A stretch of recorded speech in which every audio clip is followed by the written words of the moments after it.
ಅಂತಂದರೆ ಇಲ್ಲಿ ಅಗೋರಾತ್ರಿ ದಂಡಿ ಮಾಡಿ ನಾವು ನ್ಯಾಯ ಸಿಕ್ಕಲ್ಲವರೆಗೆ ಎದ್ದು ಹೋಗಲ್ಲ. ಇವತ್ತು ಬೆಳಗ್ಗೆಯಿಂದ ಭಾಳ ಜನ ಇದ್ದೀವಿ, ಇಲ್ಲೇ ಊಟ ಎಲ್ಲ ತರಿಸಿದ್ವಿ. ಇವತ್ತು ಸಂತೆ, ಹಾಗಾಗೆಲ್ಲ ಅದು ಹಬ್ಬ, ಅದರಲ್ಲೂ ಹಬ್ಬ, ಹಾಗಾಗೆಲ್ಲ ಅವ್ರವ್ರ ಕೆಲಸ ನಿಮಿತ್ತ ಹೋಗಿದ್ದಾರೆ ಮತ್ತು ಪುನಃ ಬರ್ತಾರೆ. ನಾವು ಬರಲಿಲ್ಲ ಅಂತಂದರೆ ನಾವು ಧರಣಿ ಅಂತಲೇ ಹೇಳಿದ್ದೀವಿ, ಧರಣಿ ಮಾಡ್ತಾ ಇದ್ದೀವಿ.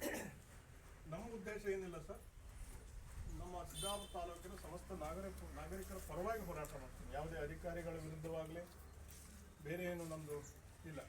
ಜನರಿಗೆ ನ್ಯಾಯ ಕೊಡಿಸೋದು, ಜನರಿಗೆ ಆರೋಗ್ಯ ಒಳ್ಳೆ ರೀತಿಯಿಂದ ಸಿಕ್ಕಲಿ, ಇಲ್ಲಿ ಮೊದಲೇನು ಸಿಗ್ತಿತ್ತು ಅದು ಸಿಕ್ಕಲಿ ಅನ್ನೋ ಆಶೆಯಿಂದ ನಾವು ಹೋರಾಟವನ್ನು ಮಾಡ್ತಾ ಇದ್ದೀವಿ. ಅದನ್ನು ತಾವು ನೆರವೇರಿಸಿಕೊಡ್ಬೇಕು ಅಂತೇಳಿ ವಿನಂತಿ.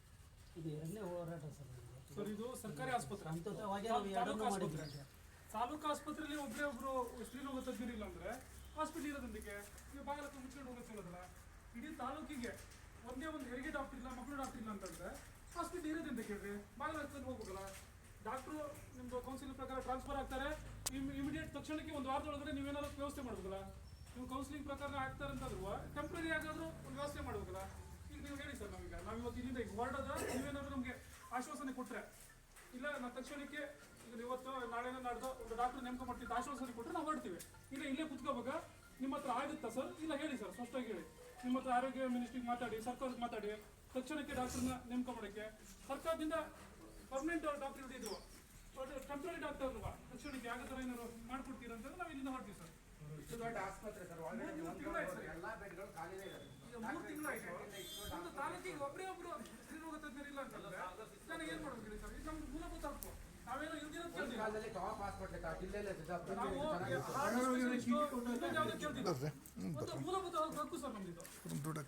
ನಮ್ಗೆ ಒಂದು ಇಲ್ಲ ಹಾಗೆ ಸರ್ ನಮ್ಗೆ ಇಲ್ಲಿ ಸಾಗರ ಸೊರಬದಿಂದ ಮೊದಲೆಲ್ಲ ಪೇಷಂಟ್ ಇಲ್ಲಿ ಬರ್ತಿದ್ರು, ಈಗ ನಾವೇ ಅಲ್ಲಿ ಆ ಕಡೆನೂ ಹೋಗ್ಬೇಕು. ಶೀತ ಜ್ವರ ಆದ್ರೆ ಸಹ ನೋಡೋರಿಲ್ಲ ಇಲ್ಲಿ. ಟ್ರೀಟ್ಮೆಂಟ್ ಅನ್ನು ಕೊಟ್ಟಿರೋದು ಕೋವಿಡ್ ಟೈಮ್ನಲ್ಲಿ ಸಹಿತ. ಈಗ 2 ಡಾಕ್ಟರ್ ಬಿಟ್ರೆ, ನಮ್ಮ ಲಕ್ಷ್ಮೀಕಾಂತ್ ಸರ್, ಲೋಕೇಶ್ ಸರ್ ಬಿಟ್ರೆ ಮತ್ತೆ ಯಾರೂ ಡಾಕ್ಟರ್ ಇಲ್ಲ. ಪ್ರತಿದಿನ 500-600 ಜನ ಪೇಷಂಟ್ ಬರುವಂಥದ್ದು. ಪಕ್ಕದ ಆನವಟ್ಟಿ, ಹಾನಗಲ್ಲು, ಬನವಾಸಿ ಆ ಕಡೆಯಿಂದ ಎಲ್ಲ ಬರ್ತಿದ್ರು, ಚಂದ್ರಗುತ್ತಿಯಿಂದ ಬರ್ತಿದ್ರು, ಸಾಗರ ತಾಲೂಕಿನಲ್ಲಿ ಬರ್ತಿದ್ರು, ಸೊರಬ ತಾಲೂಕಿನಂತ ಕುಮಟಗಡಿಯಿಂದ ಬರ್ತಿದ್ರು. ನೀವು ಸಿದ್ದಾಪುರದ ನಿಮ್ಗೆ ಈಗ ಕುತ್ಕೊಂಡು ನೋಡಿದ್ರು ನಿಮ್ಗೆ ಹಿಸ್ಟ್ರಿ ಏನು ಅನ್ನೋದು ಗೊತ್ತಾಗುತ್ತೆ. ಪರಿಸ್ಥಿತಿ ಬಹಳ ಕೆಟ್ಟದಿದೆ. ಸರ್ ಇದ್ರು ಅವರು ಇಲ್ಲಿಂದ ಕರ್ಕೊಂಡು ಹೋಗಿ ಬಂದ್ರೆ 50-60 ಸಾವಿರ ರೂಪಾಯಿ, ನನ್ನ ಅಮ್ಮನಿಗೆ ಆರಾಮಿಂದ 50-60 ಸಾವಿರ ರೂಪಾಯಿ ಕೆತ್ಕೊಂಡು ಬಂದ್ವಿ ಪ್ರೈವೇಟ್ ಹಾಸ್ಪಿಟ್ಲಿಗೆ. ಪರಿಸ್ಥಿತಿ ಬಹಳ ಕೆಟ್ಟದಿದೆ. 2 ಪ್ರತಿಭಟನೆ ಮಾಡಿದ್ರು ಶಾಂತಿಯುತವಾಗಿ ಮಾಡಿದ್ದೀವಿ. ಎಷ್ಟು ಅದಕ್ಕೆ ಅವಕಾಶ ಕೊಡಿದ್ರೆ ನಮ್ಗೆ ಆದಷ್ಟು ಬೇಗ ನಿಮ್ಮ ಗಮನಕ್ಕೆ ಬಂದಿದೆ ಸರ್. ಒಂದು ಗೈನಿಕಾಲಜಿಸ್ಟ್, ಮಕ್ಕಳು ಡಾಕ್ಟರ್ ಅರ್ಜೆಂಟ್ ಬೇಕಾಗಿದೆ. ಒಂದು ಆರೋಗ್ಯ ಸೇವೆಗೆ ನಾವು ಪ್ರತಿಭಟನೆ ಮಾಡೋ ಪರಿಸ್ಥಿತಿ ಸರ್ಕಾರ ಅಧಿಕಾರಿಗಳು ಏನಿದೆ ಸರ್ ಅಲ್ಲ ಸಿಗ ಮನವಿ ಹೋಗ್ತೀವಿ, ನೀವು ಹೇಳಿ ಸರ್ ಯಾವಾಗ ನಮ್ಗೆ ಇದು ಮಾಡ್ತೀವಿ. ನಾವು ಮನವಿ ಕೊಡಕ್ ಬಂದಿಲ್ಲ, ಹೋಗ್ತೀವಿ ಅವ್ರ ಹತ್ರ ಕೂರಕ್ ಬಂದಿದ್ವಿ. ನೀವು ಸ್ಪಂದಿಸಿದಾರ ಅಂತ ಹೇಳಿ ನಮ್ಗೆ ತಕ್ಷಣ ನೀವು ಸ್ಪಂದಿಸಿರ ಅಂತ ಹೇಳಿ ನಾವೀಗ ಮನವಿ ಕೊಟ್ಟು ಹೋಗ್ತಿದ್ವಿ. ನೀವು ನಮ್ಗೆ ಹೇಳಿ ಸರ್, ಅಂದ್ರೆ ನಮ್ಗೆ ಯಾವಾಗ ಇನ್ನೆಷ್ಟು ಒಂದು 2 ದಿವಸದಲ್ಲಿ ಮಾಡ್ಕೊಡ್ತೀರಾ?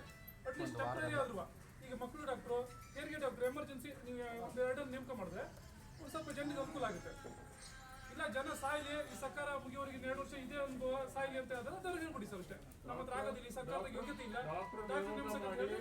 ನಮಗೆ ಪತ್ರಿಕೆಯಲ್ಲಿ ಮಕ್ಕಳ ಕಡೆ ಬರೋ ಹಾಗೆ ಪ್ರಚಾರ ಆಗಬೇಕು. ಯಾಕಂತಂದ್ರೆ ಎಲ್ಲ ಪೇಷಂಟ್ಗಳಿಗೆ, ಬೇರೆ ಸಾಮಾನ್ಯರಿಗೆ ಡಾಕ್ಟರ್ ಇಲ್ಲ ಅಂತಂದ್ರೆ ಬೇರೆ ಕಡೆ ಹೋಗುವಂಥ ಪರಿಸ್ಥಿತಿ ಮೆಡಿಸಿನ್ ಇಲ್ಲ. ಡಾಕ್ಟರ್ ನೇಮಕ ಆದ ನಂತರ ಅದೊಂದು ಪ್ರಚಾರ ಡಾಕ್ಟರ್ ಬಂದಿದ್ದಾರೆ, ನೀವು ರೋಗಿಗಳು ಹಿಂಗೆ ಬರ್ರಿ ಅಂತ ಅದೊಂದು ಪ್ರಚಾರ ಆದ್ರೆ ಇದೇ ಪರಿಸ್ಥಿತಿ 3 ತಿಂಗಳು ಮುಂದುವರೆದ್ರೆ ನೀವು ಹಾಸ್ಪಿಟಲ್ ಬಾಗಿಲಾಗ ಕಡಿಲ್ಲ ಸರ್ ಅಷ್ಟೇ. ಇವತ್ತೇ ನೋಡಿ ಇವತ್ತು ಅಲ್ಲ ಬಾಗ್ಲಾಗ್ತಾರ್ರಿ ಅವರು, ಬಾಗ್ಲಾಗ್ತಾರೆ. ರೈತರ ಪರಿಸ್ಥಿತಿ ಏನಾಗಬೇಕು, ಬಡವ್ರ ಪರಿಸ್ಥಿತಿ ಏನಾಗಬೇಕು? ಈ ಕಾಂಗ್ರೆಸ್ ಸರ್ಕಾರ ಈಗ ಕಾಂಗ್ರೆಸ್ ಸರ್ಕಾರದವರು ಬಾಗ್ಲಾಕಿ ನೌಕರರನ್ನ ಮನೆ ಕೂಡಿಸ್ತಾರೆ, ಸ್ವಾಭಾವಿಕ. ಆದ್ರೆ ಬಡವ್ರ ಪರಿಸ್ಥಿತಿ ಏನಾಗಬೇಕು ಸರ್?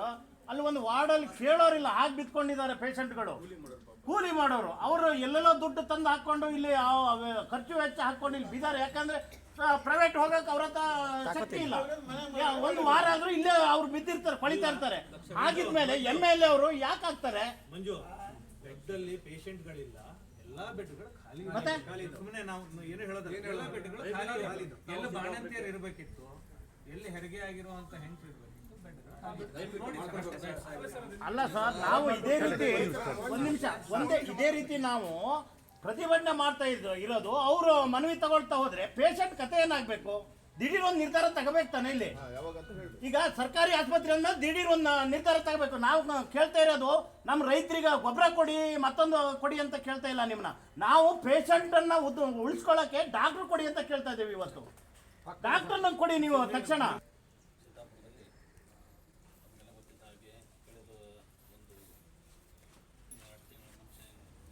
ಒಂದು ಕೌನ್ಸಿಲಿಂಗ್ದಲ್ಲಿ ವರ್ಗಾವಣೆಯಲ್ಲಿ ಇದು ಮುಖ್ಯವಾಗಿ ಸ್ತ್ರೀರೋಗ ತಜ್ಞರು ಮತ್ತು ಮಕ್ಕಳ ತಜ್ಞರು ವರ್ಗಾವಣೆ ಆಗಿ ಬೇರೆ ಕಡೆ ಹೋಗಿರ್ತಾರೆ, ತಮಗೆಲ್ಲ ಇದು ತಿಳಿದ ವಿಚಾರ.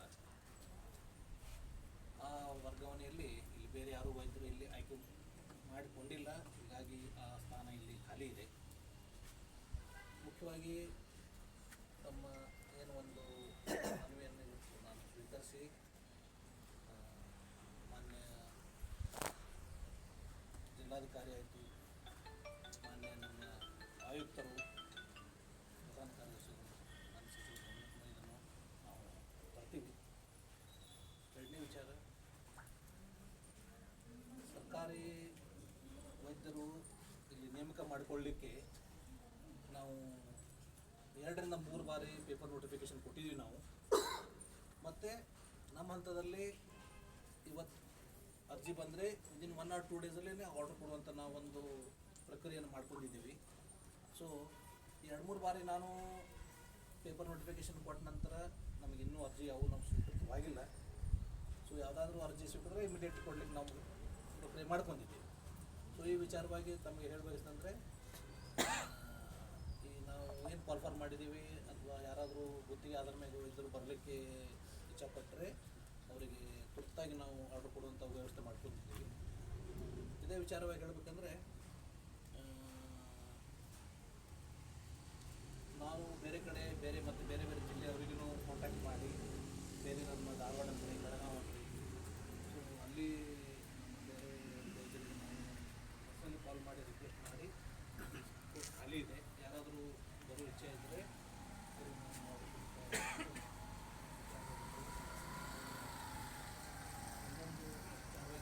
ತಮಗೆ ನಮ್ಮ ಕಡೆಯಿಂದ ಒಂದು ರಿಕ್ವೆಸ್ಟ್ ಅಂದರೆ, ತಮಗೆ ಯಾರು ಗೊತ್ತಿದ್ರೆ ಈ ಪೋಸ್ಟ್ ಖಾಲಿ ಇದೆ, ಯಾರು ಗೊತ್ತಿದ್ರೆ ಹೇಳ್ರಿ, ನಾವು ಅದಕ್ಕೆ ಸ್ಪಂದನೆ ಮಾಡಿ ಇಮಿಡಿಯೇಟ್ಲಿ ಆರ್ಡರ್ ಕೊಡಲಿಕ್ಕೂ ಒಂದು ಕ್ರಮ ತಗೋತೀವಿ. ನಿಮ್ಮಿಂದ ಈ ವಿಚಾರವಾಗಿ ತಮ್ಗೆ ಯಾರಾದರೂ ಗೊತ್ತಿರ್ತಾರೆ, ಪರಿಚಯ ಇರ್ತಾರೆ, ದೂರ ಇರ್ತಾರೆ ಅಂದರೂ ದಯವಿಟ್ಟು ಹೇಳಿ, ನನ್ನ ರಿಕ್ವೆಸ್ಟ್ ಇದು. ಓಕೆ, ಮೀನ್ವಲ್ ನಾವು ಬೇರೆ ಜಿಲ್ಲೆಗೆ ಮಾತಾಡಾಯಿತು ಅಥವಾ ಪೇಪರ್ ನೋಟಿಫಿಕೇಶನ್ ಕೊಟ್ಟು ವೈದ್ಯರ ನೇಮಕ ಮಾಡಲಿಕ್ಕೆ ತುರ್ತಾಗಿ ಕ್ರಮ ಆಲ್ರೆಡಿ ನಾವು ತೊಗೊಂಡಿದ್ದೀವಿ. ಬಟ್ ಒಂದೇ ಇನ್ನೂ ನಮಗೆ ಯಾವುದೋ ಅರ್ಜಿ ಸ್ವೀಕೃತವಾಗಿಲ್ಲ. ಬಟ್ ಇನ್ನೂ ಹೆಚ್ಚಿನ ಪ್ರಯತ್ನ ಪಟ್ಟು ಇದರಲ್ಲಿ ವೈದ್ಯರನ್ನ ನಾವು ನೇಮಿಸಲಿಕ್ಕೆ ನಾವು ಪ್ರಯತ್ನ ಮಾಡ್ತೀವಿ. ಸರ್, ಈಗ ಕಾಂಟ್ರಾಕ್ಟ್ ಬೇಸಿಸ್ ಮೇಲೆ ನೀವು ಪೇಪರ್ ಅನೌನ್ಸ್ಮೆಂಟ್ ಮಾಡಿದ್ರಿ. ಕಾಂಟ್ರಾಕ್ಟ್ ಬೇಸಿಸ್ ಮೇಲೆ ಬರುವಂಥವ್ರು ತಜ್ಞ ವೈದ್ಯರು ಯಾರೂ ಬರೋದಿಲ್ಲ.